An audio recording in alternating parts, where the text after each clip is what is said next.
Halo semuanya, selamat sore. Balik lagi bareng gua Bener Ramadhani. Jadi sekarang hari Minggu. Aturan sih tadi gua San Mori, tapi karena gua nggak bangun, jadinya sore-sore aja bikin videonya. Di video kali ini gue pengen apa ya? Gue pengen sharing tentang pengalaman gua servis dan juga apa ya, lebih ke perawatan sih, perawatan sama servis lah, sama setting juga. Pokoknya ini pembahasan menurut gue penting, jadi tolong disimak sampai akhir dan juga jangan di skip. Nah, yang mau gue bahas di video kali ini adalah tentang servis dan perawatan yang dimana sangat-sangat penting buat kendaraan kalian gitu. Tips gua ini sebenarnya ini gua udah lakuin di Saritem sih selama bertahun-tahun, dan juga hasilnya bagus lah gitu, bisa dibilang hasilnya ya lumayan konsisten. Motor gua enak dan jarang ada masalah. Jadi ya pertama-tama adalah udah pasti ganti oli sih, ganti oli sering. Terus karena Satria FU masih karburator yang punya gue ini ya. Kalau injeksi ya gue kurang paham, tapi kalau karburator wajib banget bersihin karburator. Kalau motor kalian masih standar pakai karburator standar, ya 3 bulan sekali bisa lah dicek karburatornya, dibersihin pakai bensin atau pakai karburator cleaner. Terus tadi ganti oli ya, ganti oli kalau bisa jangan pakai yang SGO, ganti olinya pakai yang apa namanya tuh, ya Allah nembak-nembak lagi. Ganti olinya pakai yang enduro atau enggak pakai yang Federal bagus. Pokoknya jangan yang SGO. SGO tuh kurang sih menurut gua. Terus juga dari cara bawa motor. Dari cara bawa motor kalau bisa jangan kasar-kasar sih ganti giginya. Terus juga ini banyak yang mungkin orang pada belum tahu. Ketika motor suhunya rendah, habis dinyalain pagi hari gitu, terus atau enggak habis pulang dari kantor ya kan, itu langsung dibawa ngebut, itu jangan cuy, itu merusak komponen mesin. Jadi lu boleh ngebut pakai motor lu ketika suhu mesin motor lu itu udah optimal. Jadi jangan kayak motor lu habis nongkrong dari McD, kan motor tuh ada istirahatnya ya kan, kayak berhenti di suatu tempat setengah jam sampai 1 jam, itu motor suhunya pasti turun gitu loh. Nah, ketika dinyalain lagi itu jangan langsung dipakai buat ngebut gitu loh. Jadi ada jedanya dulu, dipanasin dulu motornya, dibawa jalan sekitar 1 km sambil digeber-geber, nggak masalah digeber-geber, tapi yang mid RPM gitu ya, jangan yang high RPM. Nah itu ada pemanasannya dulu cuy. Banyak orang nggak tahu motor pagi-pagi digeber-geber, dipanasinya salah gitu loh. Manasin motor tuh ada ritme-ritmenya, ada apa ya, ada kayak tahapannya gitu loh cuy. Jadi nggak bisa gitu loh. Contohnya kayak lu habis pulang kantor, dan biasa kan kalau orang mau pulang habis pulang kantor capek dan dia mau sampai rumah ngebut gitu ya. Nah itu sebisa mungkin jangan lu geber cuy, habis dari setelah dari kantor gitu mau pulang, habis itu lu langsung kayak ngebut di atas 8000 rpm. Nah itu merusak komponen mesin cuy menurut gua.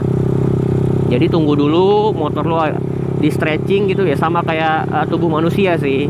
Kalau tubuh manusia pengen olahraga, dia kan butuh stretching. Nah kalau di motor juga sama kayak gitu. Jadi besi-besi yang ada di dalam mesin itu udah udah memuai sedikit dan udah mulai kayak terbiasa dengan gesekan-gesekan. Ketika mesin dingin dipakai buat kayak langsung ngebut gitu, itu kan kaget cuy. Besi yang tadinya suhunya rendah tiba-tiba naik tinggi, itu kan pasti jadi kaget gitu loh. Nah itu salah satunya yang kayak contoh, nggak boleh dibawa ngebut pas abis berhenti gitu. Gua pakai Saritem kagak pernah kayak gitu cuy. Pasti kalau misalkan abis kopdar gitu nongkrong mau pulang, pasti gua kayak pelan-pelan, paling pelan sendiri deh. Nah habis itu baru kalau misalkan motor gua suhunya kira-kira udah ideal, baru gua pakai ngebut, nggak masalah. Terus juga banyak banget yang bilang gua kan sering ganti gigi clutchless nih, contohnya kayak gini nih. Nah itu ganti gigi kan dari 5 ke 6. Kayak banyak yang bilang, bang itu nggak ngerusak gearbox, itu nggak ngerusak komponen mesin yang ada di dalam. Menurut gua enggak sih, karena gua melakukannya dengan halus gitu loh. Dan mesin gua nggak ada bunyi aneh-aneh selama gua melakukan clutchless shifting. Nih contoh lagi. Nah itu bener-bener halus cuy, kayak ganti gigi pada umumnya, kayak ganti gigi kita pencet kopling. Tuh kayak gitu. Kecuali kalian pas ganti clutchless shifting itu misgear. Nah itu ada potensi untuk merusak bagian di gearboxnya. Tapi kalau selama kalian ganti gigi clutchlessnya nggak ada bunyi yang aneh-aneh, terus aman-aman aja dipakai jalan, olinya juga sering ganti, itu nggak masalah sih menurut gua. Nah di poin kedua adalah tentang servis, ya kan. Kalau tadi ada gimana cara bawa motor supaya motor lu awet, yang kedua adalah poin tentang servis. Servis balik lagi ke awal pembahasan yang tadi gue bilang, ganti oli sama bersihin karburator itu penting banget. Cek busi apalagi, terus kayak bersihin di area disc brake depan belakang, terus juga sama klaher motor dibersihin juga supaya dia nggak ada debu-debu yang menghambat putaran dari roda. Nah servis di kali ini gue pengen masuk ke pembahasan yang lebih dalam, yaitu adalah servis besar cuy. Servis besar tuh ya contohnya kayak mesin lu dibongkar, dibersihin, di ruang pembakarannya dibersihin gitu, dari seher dibongkar, ring seher dibersihin, terus bagian clap head juga dibersihin, kayak gitu-gitu contohnya. Biasanya kalau untuk motor standar normalnya sih 2 tahun sih ya, 2 tahun atau 1,5 tahun itu servis besar. Nah kalau motor udah bore up kayak Saritem atau bahkan di porting gitu, itu kan udah hitung-hitungannya beda dari pabrik ya. Nah sebisa mungkin kalau mau servis besar itu jangka waktunya setahun. Saritem ini kalau misalkan gue mau servis besar itu jangka waktunya setahun, dan kadang juga kalau misalkan gue pakai ngebut-ngebut bisa 7 bulan sekali servis besar. Dan itu wajib sih. Tujuannya untuk supaya mesin gue awet dan juga performance-nya tetap terjaga kayak gitu. Kalau ada yang nanya tentang servis besar itu kan mahal bang, kenapa ngelakuinnya sering-sering? Menurut gua itu adalah konsekuensi ketika lu udah menyetujui motor lu akan di bore up. Nah itu lu harus terima konsekuensi yang itu.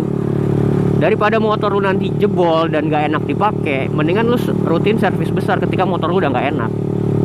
Toh juga servis besar, let's say kita ambil harga 500.000, sebanding gak sih sama kayak motor lu mesinnya jebol gitu loh. Nah itu kan nggak sebanding. Mesin motor jebol itu bisa habisnya 1,5 1,7 cuy untuk Satria FU ya. Itu kalau jebol di bagian head. Kalau tembus sampai crankcase, nah itu biaya lagi cuy. Jadi mendingan gua ngeluarin 500.000 per 7 bulan ketimbang gua beli crankcase segelondongan sama head sama blok gitu-gitu, ganti mesin baru lah istilahnya. Soalnya sekali mesin jebol itu tuh hitung-hitungan yang ada di blok mesin, di crankcase mesin sampai di head itu tuh udah nggak pasti cuy, dan wajib ganti semuanya.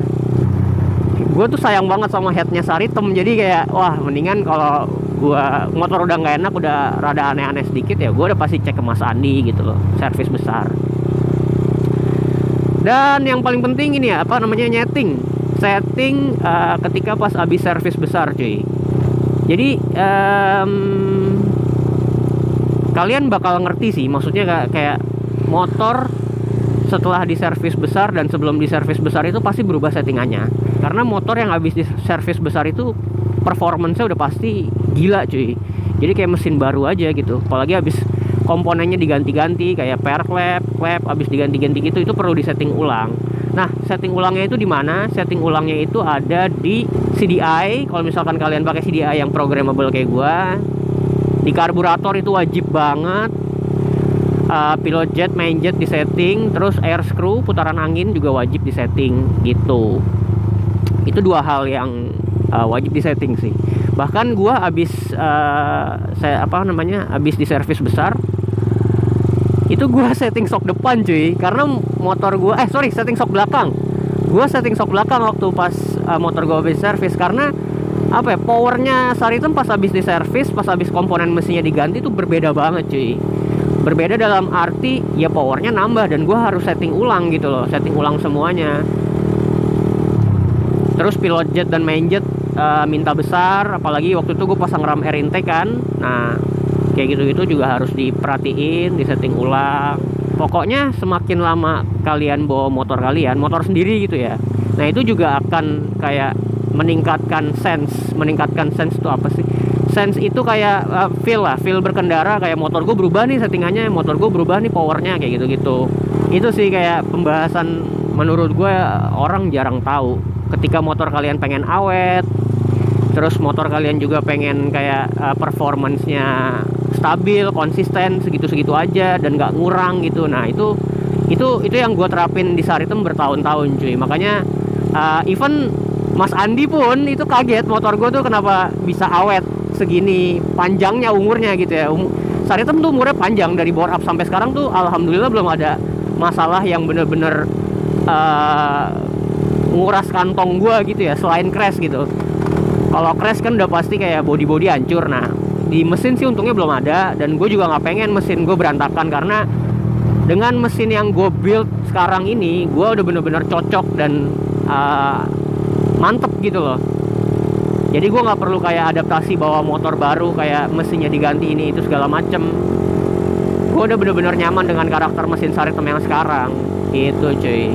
Jadi poin pentingnya adalah ketika memang motor kalian udah di bore up atau di korek harian, ya kalian juga harus mempertimbangkan biaya untuk servisnya, dan juga jangan males-males servis. Ya emang konsekuensi dari motor yang udah dioprek itu biayanya udah pasti mahal cuy. Menurut kalian Saritem biayanya murah? Enggak, kagak ada murah-murahnya. Ini sama aja kayak gue bawa Saritem itu bensin aja udah kayak sama Ninja Karbu yang 2,5 tuh. Nah itu sama konsumsi bensinnya boros banget. Udah gitu oli juga sebulan sekali mesti ganti, 24 hari ganti. Nah poin plus lagi yang ketika kalian sering bawa motor kalian yang udah bore up gitu, yang udah oprekan daily, kayak contohnya sekarang gue tahu penyakitnya Saritem, walaupun dilihatnya kayak enak-enak aja, tapi gue udah tahu nih penyakitnya Saritem sekarang udah mulai kelihatan. Kayak contohnya sekarang Saritem klepnya minta diganti, sama per klepnya juga minta diganti. Kenapa gue tahu hal kayak gitu walaupun headnya belum dibuka?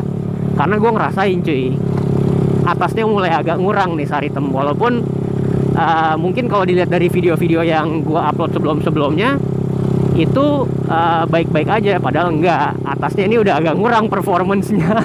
Jadi ya kemungkinan besar adalah klep dan per klep yang harus gue ganti. Nanti mungkin ya awal tahun atau Februari sih kayaknya bakal gue ganti per klep sama klep punya FXR.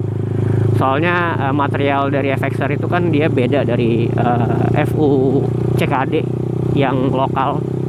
Nah mungkin akan nanti gue ganti ke sana. Menurut gue segitu dulu pembahasannya. Semoga pembahasan kali ini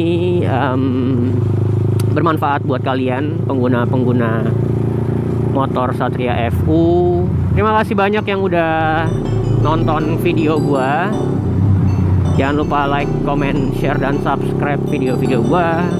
Buat yang baru-baru juga, gua nggak bosan-bosan ingetin supaya nonton video-video gua yang lama. Sekali lagi terima kasih, gue Bani Ramadhani. Sampai jumpa di video selanjutnya. Bye-bye.